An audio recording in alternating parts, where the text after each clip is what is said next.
NCL recruitment के लिए कुछ हम बेसिक डेफिनेशन लेंगे। जब तक बेसिक डेफिनेशन आपको नहीं पता रहेगा तो होगा ये कि आप लोग कहीं ना कहीं फेल कर जाएंगे। एक चीज आता है आपको, हम 2-3 पेपर में देखे हैं, old question paper, overall pit slope angle का डेफिनेशन लिख देता, 4 को ऑप्शन देता, एक सही रहेगा बाकी गलत रहेगा। इस ओवरऑल पिट स्लोप के 3 और नाम है, वो याद रख लीजिए, नहीं तो होगा क्या कि कोई दूसरे नाम से दे दे तो अब बकाइएगा क्या चीज है। देखिए क्या क्या बोलते हैं, overall pit slope, overall slope angle, पिट स्लोप एंगल, ये तीनों नाम से यदि बोला तो एक ही चीज समझिएगा, ठीक है। जैसे घर में क्या बोलते हैं, मिंटू, नाम रहता है प्रेम प्रकाश, लेकिन घर में बोल रहे हैं प्यार से मिंटू। तो ये pit slope angle, overall slope angle और ओवरऑल पिट स्लोप एंगल, ये तीनों प्रेम प्रकाश से है, घर में मिंटू बोल रहे हैं, ठीक है।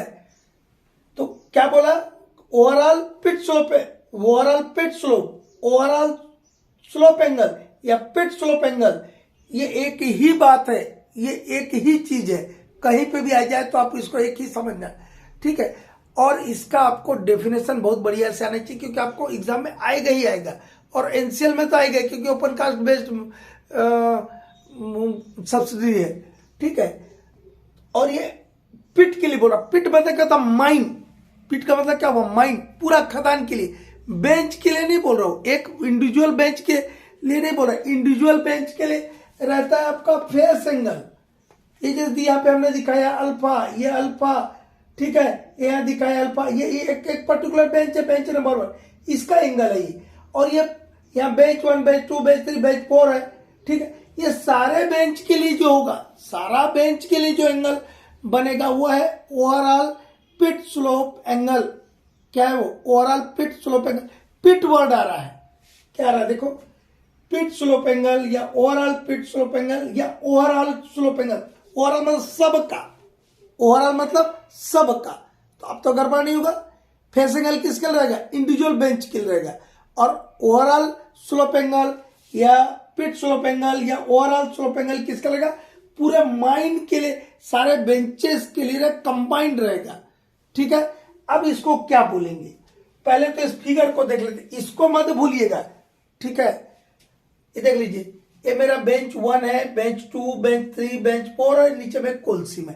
हम करते कैसे ओपन कास्ट में, हम ओपन कास्ट में ऊपर से नीचे की तरफ वर्किंग करते हैं, नीचे से ऊपर नहीं जाते, पहले ऊपर का लेयर को रिमूव करते, ठीक है। मान लो मैंने 40 मीटर का एरिया को साफ किया, जो पहले तो ऊपर का सॉफ्ट रॉक रहता है उसको हटा दिया, सॉइल पे टप कर था उसको हटा दिया, उसके बाद जो लास्ट जहां से हटाना चालू किया था वहां से हम 10 मीटर का एक बेंच छोड़ के बाकी एरिया को ब्लास्टिंग कर देते, फिर नीचे गए, फिर ऐसा नीचे नीचे नीचे जाते जाते इस टाइप का हम कहां चले गए, कोल सीम को हमने टच कर दिया, और फिर यहां से हम कोयला निकालेंगे, यही ना बात हुआ।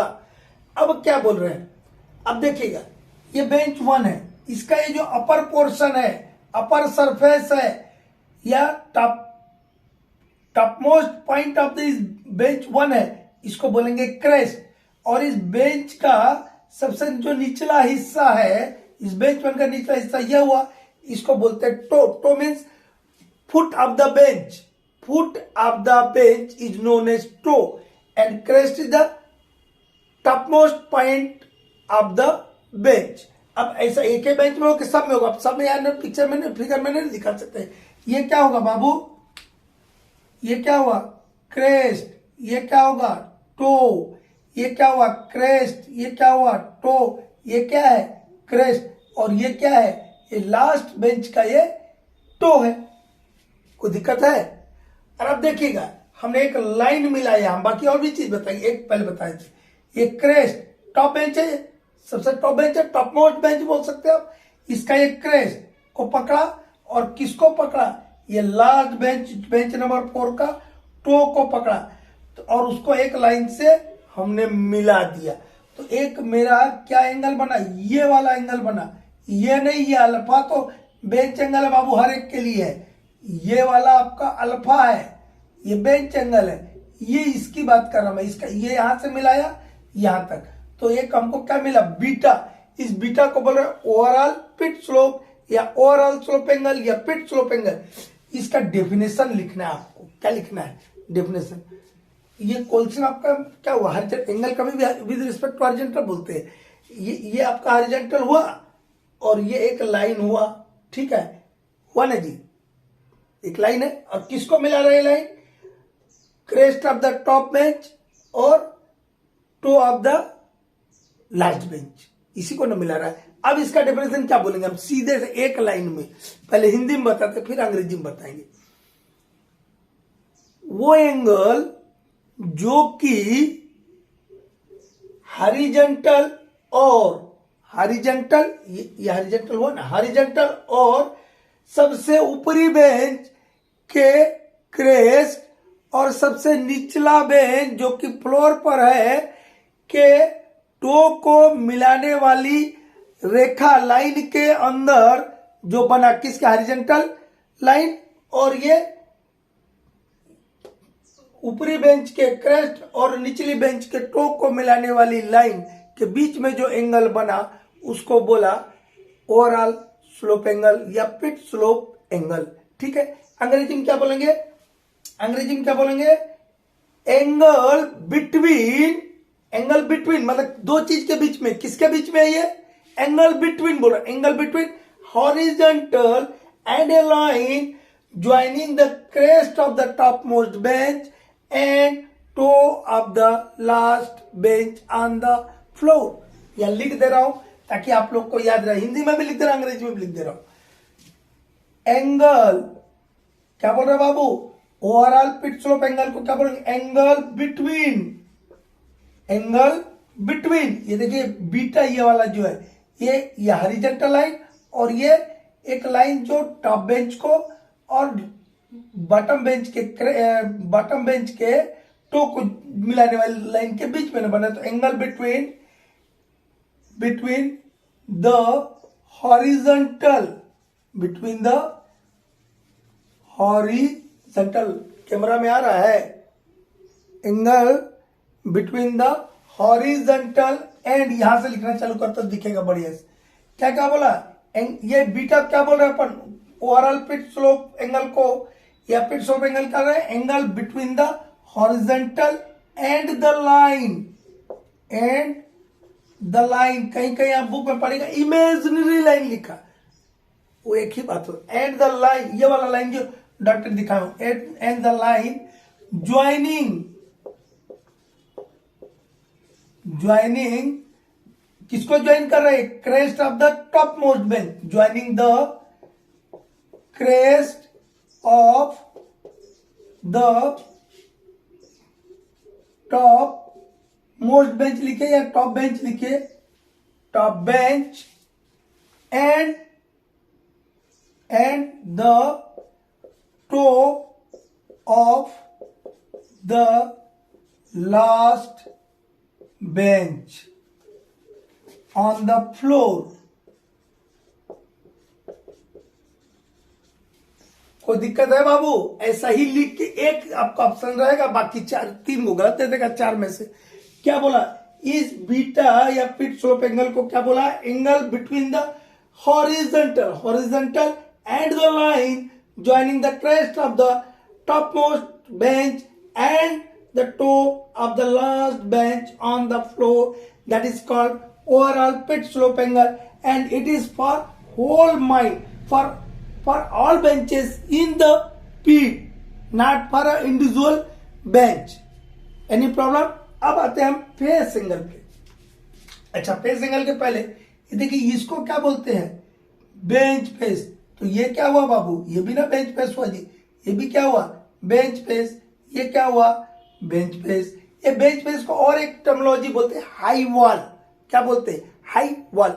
Bench faces are never vertical, listen me carefully, bench faces are never vertical but it is inclined less than 90 degree for stability. काहे के लिए? काहे के लिए वर्टिकल नहीं रखते? ऐसा नहीं रखते, खड़ा नहीं रखते बेंच प्रेस को, हल्का सा इंक्लाइन करके रखते लेस देन 90 डिग्री। अरे 90 डिग्री का तो वर्टिकल में बोल देंगे भैया, इसलिए लेस देन 90 डिग्री बोला। Inclined at an angle less than 90 degree for stability, bench की स्टेबिलिटी के लिए ये जो बेंच फेस है इसको वर्टिकल न रख के हम हल्का सा स्लोप में रखते हैं। ठीक है, इतना क्लियर? कोई पूछ ले कहीं एग्जाम में आ गया तो एकदम फट से याद आनी चाहिए कि बेंच फेस जो है उसको वर्टिकल नहीं रखते, उसको इंक्लाइन रखते। क्यों रखते हैं? For the purpose of stability, for the purpose of stability. तो ये क्या आपका बेंच फेस, हम कभी मशीन लगाएंगे तो यहां ना सावल बैठाऊंगा जी, यहाँ ये मेरा पेन पॉइंट है, यहाँ पे सावल रहेगा और वो ऐसा ऐसा लोड करेगा। ठीक है, तो ये बेंच फेस है। हम ब्लास्टिंग कहाँ करते? इस पे ना करेंगे जी, इस पे ना ब्लास्टिंग करेंगे, ये यहाँ पे ना ब्लास्टिंग करेंगे। यहाँ पे पिक्चर में दिखा पा रहा हूं। ठीक है, तो ये वाला एरिया को हमने ब्लास्टिंग कर दिया, तो यहाँ पे आपका लूज मटेरियल रहेगा, यहाँ बेंच रहेगा और क्या करेगा, सावल उसको काटते जाएगा। ठीक है, तो ये जो आपका बेंच फेस हुआ और ये क्या बना? एंगल बना। ये क्या बना? एंगल बना। ये पर्टिकुलर बेंच के लिए एंगल है, ये बेंच 1 के लिए है, बेंच 2 के लिए, बेंच 3 के लिए, बेंच 4 के लिए। देखिए यहाँ पे अल्फा यहां तक रहेगा, यहीं पे बच्चा लोग बोलते एकरा अल्फा लिखो कि एकरा, अरे ये तो बेंच फेस ना भैया, ये है आपका पिट स्लोप एंगल और ये आपका बेंच, ये फेस एंगल है। ये क्या है? फेस एंगल, फेस का एंगल है ये। तो ये फेस एंगल का डेफिनेशन बोलना है तो क्या बोलेंगे? फेस एंगल का definition average angle, face angle यहां के लिख दो, दिखेगा कैमरा में। Face angle, average angle, average angle made by bench. किसने बना रहा है ये एंगल? कौन बना रहा है? बेंच बना रहा है। तो average angle made by the bench with the horizontal, जब भी एंगल बोलेंगे विद रिस्पेक्ट टू हॉरिजॉन्टल बोलते हैं। Average angle made by bench with the horizontal, with the horizontal, ये हुआ फेस एंगल। ये जो अल्फा आपका है फेस एंगल। फेस एंगल का क्या डेफिनेशन हुआ? Average angle made by the bench with the horizontal. और जब भी एंगल बोलिएगा विद रिस्पेक्ट टू हॉरिजॉन्टल रहता है। यहां पर भी देखिए कहीं वर्ड आया है, angle between the horizontal and the line joining the crest of the topmost bench and the toe of the last OB bench on the floor, that is the pit slope angle, overall pit slope angle। ठीक है, वो हुआ। और face angle का ये हो गया। अब यहाँ पे ये हुआ। अब हाइट किसको बोलते हैं बाबू? ये इसको हाइट बोलते हैं। ये क्या है आपका? ये बेंच का हाइट ना है। हाइट जब भी बोले तो वर्टिकल रहता है, हाइट बोला तो क्या रहेगा? वर्टिकल। अब आप यहाँ पे देखिए ये क्या है आपका? क्रेस्ट है। इस पर्टिकुलर बेंच 3 का बोलिए, ये क्या है? क्रेस्ट। ये toe is the lower surface and crest is the upper surface. ठीक है, बेंच का ये अपर सरफेस हो गया, ये लोअर सरफेस हो गया। तो ये जो आपका क्रेस्ट और टो का जो वर्टिकल डिस्टेंस है उसी को बोलते हाइट ऑफ द बेंच। अब हम एक फिगर बना के बताते हैं आपको। ये वाला जो है ऐसा है, ऐसा है बाबू, और ये वाला ऐसा है और ये हो गया। तो ये कौन सा एंगल बन गया बाबू? ये कौन सा एंगल बन गया? ये बन गया राइट एंगल ट्रायंगल। ये वाला आपका जो है ये है हाइपोटेन्यूज। ठीक है, और ये हो गया। यहां पे क्या लिख रहा है? क्रेस्ट लिख रहा है ना, और यहां क्या लिख रहा है? टो लिख रहा है ना, TOE टो। तो और ये क्रेस्ट और टो के बीच का जो वर्टिकल डिस्टेंस है उसको बोलते हैं हाइट ऑफ बेंच। क्या बोलते हैं? Height of bench. ठीक है, कोई दिक्कत है? अब हाइट कैसे डिटरमाइन करते? Height of bench, width of bench कैसे डिटरमाइन करते हो अगले वीडियो में हम देखेंगे। हम 2-3 और डेफिनेशन देख लेते हैं। ठीक है, यहां देखो बाबू, इसको क्या लिखा है? कोलसिम। और ये ऊपर का क्या है आपका? ओबी बेंच है। तो कोलसिम किसको बोलते हैं? ओवरबर्डन किसको बोलते हैं? ओवरबर्डन को ओबी लिखते हैं, सिम लिखा मतलब कोलसिम है। ठीक है, यदि कहीं वर्ड सिम है मतलब कोलसिम। सिम को स्ट्राटा भी लिखते हैं, लेकिन स्ट्राटा पर्टिकुलर वर्ड है रॉक के लिए, लेकिन कई बार लिख देता है स्ट्राटा। तो समझ जाइए, स्ट्राटा, स्ट्राटम, सिम एक ही बात होता है। स्ट्राटम भी लिखता है कई बार। ठीक है, कोलसिम, कोल ऑकर्स इन लेयर्स। कोयला कभी देखे हैं? बढ़िया से कोयला क्या मिलता है, लेयर से मिलता है, और वो जो लेयर्स में कोल मिलता है उसी को बोलते हैं कोल सीम। क्या हुआ, coal occurs in a layer, these layers are called coal seam. कई बार माइंस में एक ही सीम होता है, कई सीम होते हैं, मल्टी सीम भी होता है, नंबर ऑफ सीम भी होता है, ठीक है। तो ये हुआ कोल सीम। और ये वो भी ओवरबर्डन किसको बोलते हैं, नॉन कोल डिपॉजिट और नॉन कोल मेटर्स, पदार्थ, मेटर्स मतलब पदार्थ जो कोयला नहीं है, वो पदार्थ जो कोयला सीम के ऊपर पाया जाता है उसको बोलते हैं ओबी या ओवरबर्डन। ऐसा पदार्थ जो कि कोयला नहीं है और कोल सीम के ऊपर पाया जाता है, जिसको रिमूव करने के बाद हमको कोयला मिलता है, वो पदार्थ को हम बोलते हैं ओबी, ओवरबर्डन।